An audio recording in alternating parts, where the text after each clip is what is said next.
Welcome back to House. Ben, I've got a question. Go. Hypothetical. My name's Bob. Yep. I'm 23, Hey, Bob. just finished uni. Right. I want to move out of the house with mum and dad. Yep. I want to start renting. How do I go about it? I'm scared in my gut. I have no idea what to do. How do I go about it? Ooh. Great question. Okay, so you've got a job? Yep. Okay, so you've got income?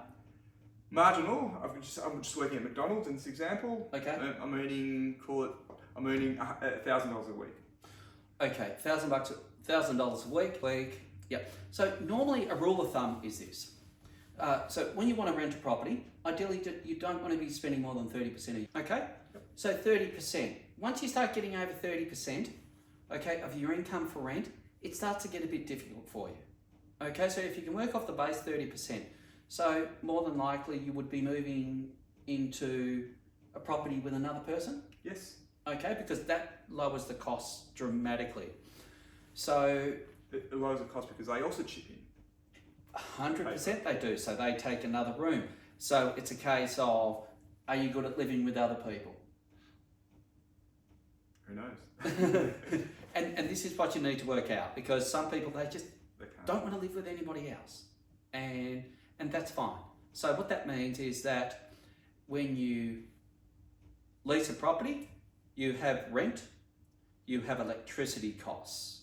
If gas is connected to the property, you have gas costs. You will want to have insurance on your belongings in case there is a fire in the property. So, Can I ask a question on that? yep. You're very specific. Insurance on your belongings, not insurance on the property. Is that because I would suggest that the property insurance is paid by the property owner, not the tenant? Not Yeah, the tenant. correct. Yeah. So the landlord pays council rates, Yes. water rates. Yes. Now there's a difference between water rates and water usage. So the landlord must pay the water rates, you pay the usage. Usage is water coming through the tap, Shower. shower, toilet, that's what you pay for. So any water that comes through your taps, you must pay. Okay? So they're the costs associated with living by yourself. There are other costs. You go to furnish your place.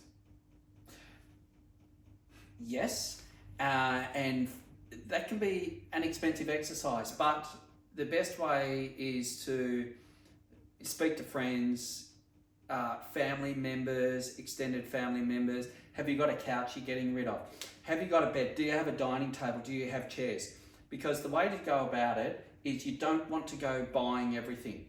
Remember, you're renting, and renting is just part of a step. It's a step up to you acquiring a property. Okay, so don't go into a property and go, oh, I'm going to buy the latest and all the rest of it, because there goes your deposit for your house. Correct. It's not. It goes very quickly. Yeah, it doesn't make sense.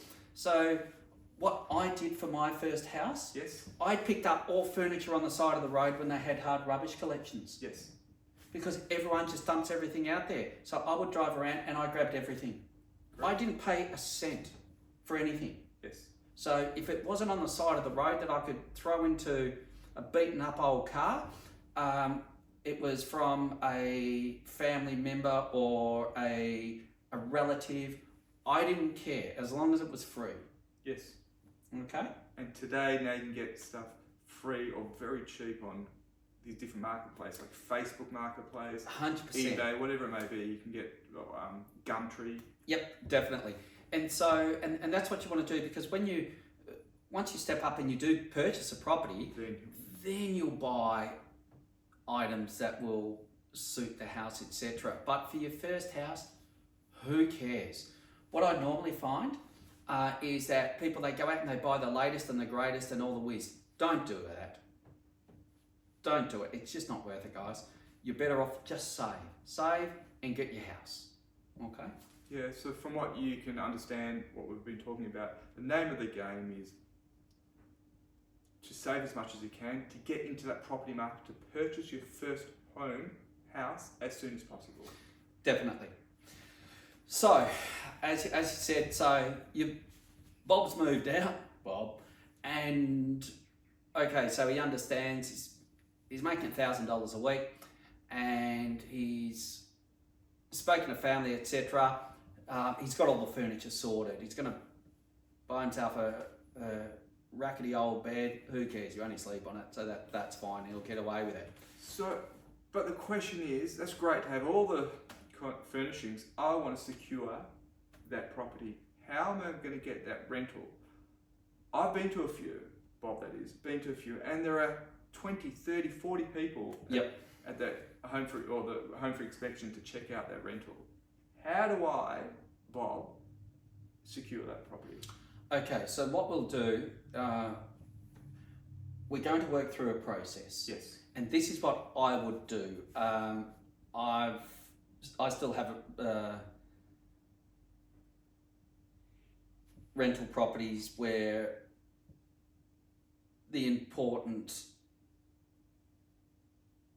points, whatever, I'm going to cut all this out. Yeah. Okay, so this is what I would do. Number one, so the property is open, okay?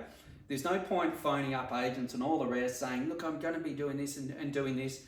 They're inundated with calls, okay? They won't return your call. If they return the call, yep, great. But it doesn't mean anything. What you want to do, so number one, you call it realestate.com.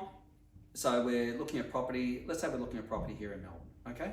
So you jump onto realestate.com and you have a look at the properties and you see what the property it's going to be open.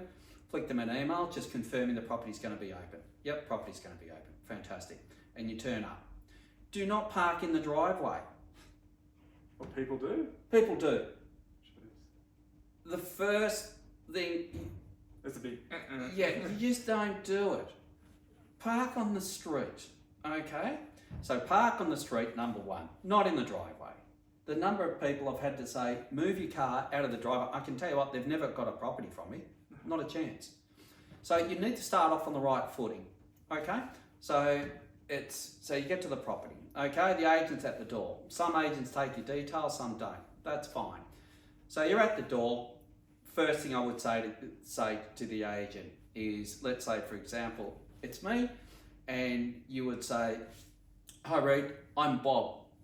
Would you like me to take my shoes off? First, I go, hey, okay. This is a good start, okay? Yeah, thank you, Ella. Thanks, Bob. Take your shoes off, just leave them at the front door. Have one through. Any questions, come back to me and let me know. Great. Bob starts walking around the property and it looks all good. Bob comes up to me and goes, Reid, I really like the property. Yeah, that's great. So does everybody else. What's the landlord looking for? It's one of the best questions you can ask. And being an agent, I'll think, right, what my landlord is looking for someone who is going to take care of the property. He's not going to damage the property and who is going to pay their rent on time. My response, being Bob, would be, oh, I totally understand. I have a safe and secure job. I'm making plenty of money. I've just finished, call it university.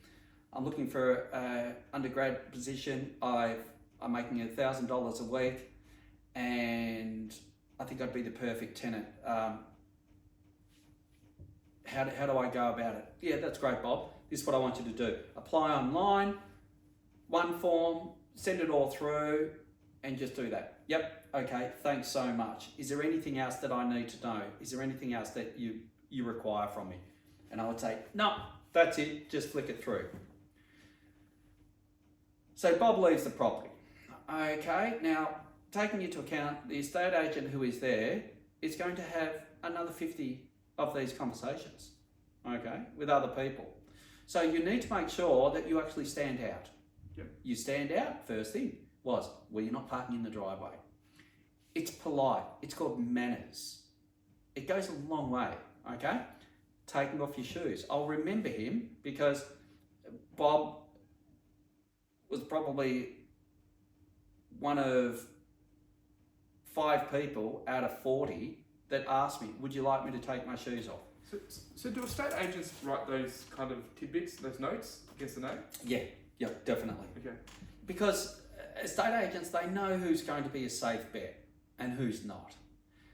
If you rock up, you rip up in the centre, you've got the car blaring with music and all the rest of it, I'm telling you, you're gone before you know it. Just be presentable with your dress. I'm not saying talking about wearing a suit. Be clean. Okay? Clean, presentable. Okay?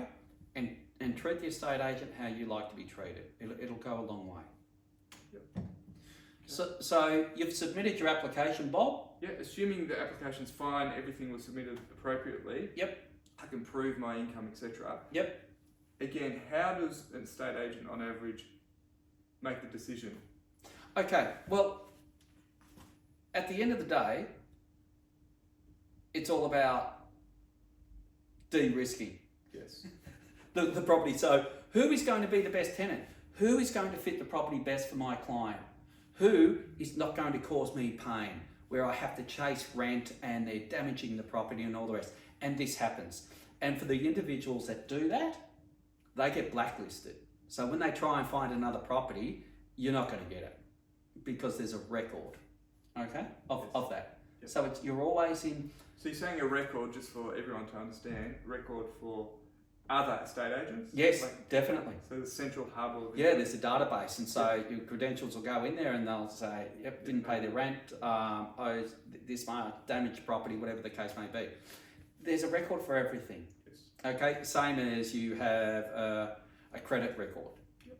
Okay, and so you work through. What I would do is, so after the inspection, I would actually shoot the agent an email that night. Okay. Same.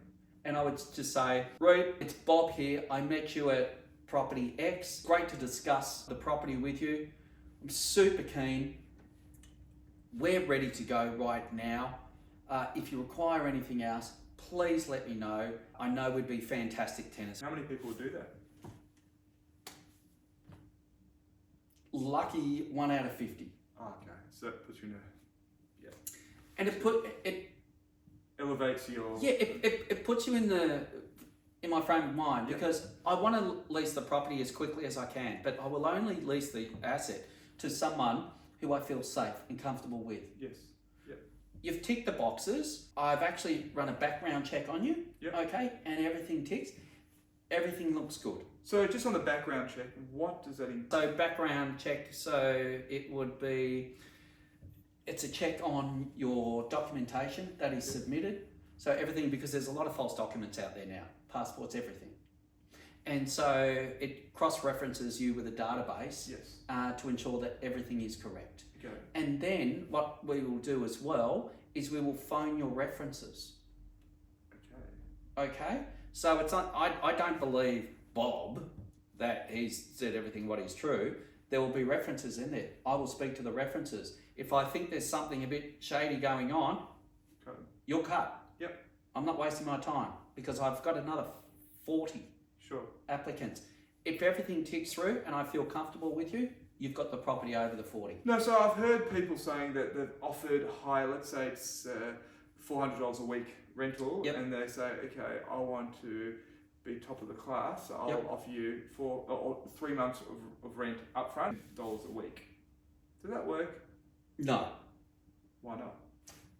because by law, so for example, I just want the best tenant. So if you stand out to be the best tenant and you've said that you will pay an extra $20 a week, yeah, you're going to get the property, but you're going to get it no matter what. So if you're at $400 a week and somebody else comes in at $450, but I believe you're the better tenant, you will get it over the $450 Interesting. Yep. because I'm more comfortable with you, Bob. Yes. Rather than this other person, I've just got this funny feeling, you know when you get that gut feeling, yeah. But let's say you've got 5 Bobs out there. Yep. You're all pretty similar in terms of your gut feel. Yep. Then how do you make that decision? I will just decide who's the best bet, who's the safest bet. Okay. It's all about being safe. It's all about delivering for the landlord, ensuring that the rent is paid on time and I don't have damage. Correct. Understand. So there is no reason or no advantage for a Bob to offer, as I said, 2 months up front. No, because what happens here? Or does that look like desperation? Looks like you're... No, it happens. It happens an awful Yes. lot. And what I find it remarkable. But what actually happens is you can put 6 months up front, and that's fine. But that 6 months cannot be handed over to the landlord. Can you It is explain held that? in trust Yes. because it's not the landlord's money. Even though you're paying 6 months in advance, you haven't lived at the property for 6 months. You've been there for, you're about to start your tenancy. So the landlord is not entitled to those funds. So by law, the funds must be held in the trust account Yes. until they become due and payable. So paying 4 months, 6 months in advance, it does nothing for you whatsoever because the agent cannot release it to the landlord. Now, agents do out there, okay? But they're not meant to. Okay, so if you're using my agency, for example, it makes no difference to me whether you give me a 12 months up front. I don't care because we can't do anything with it. It just sits in my trust, in the trust account, and that's it. Very, very interesting, but if I were to offer slightly more than the rate that's asked. Yep. So say, as I said, 450, I say I'll provide an additional $10, $20 per week. Yep. Would that add anything? Okay, so if there was 4 of you Yes. and you're all exactly the same, Yes. and one of you goes to 20 higher, Yeah. of course I'm going to go the 20 higher. Okay, so it's good to know. So just to clarify, potentially, you could offer a bit more, but to pay whatever it is months in advance, absolutely zero difference. No, Yeah. that's right. Okay, excellent. Thank you. Yeah, good question. Yeah. So it's all about first impression. First impressions count. So not too dissimilar to a job interview or going out on a date or whatever it may be. 100% it is. Yep. Turn up on time. Do not turn up at the end of the time. So normally an open for inspection will run for 15 minutes. So let's say it's from 5 to 5:15. Be there at 5 o'clock. Don't get there at 5:15 because the agent's going to be thinking, oh gosh, I've got another 2 appointments that I have to run to. You're going to be here for 20 minutes. You're not coming in the property. I've got to go. Turn up on time. Get there early. Okay? Be prepared. And it will make a big difference. Excellent. So today we've gone through how to stand out and secure that property.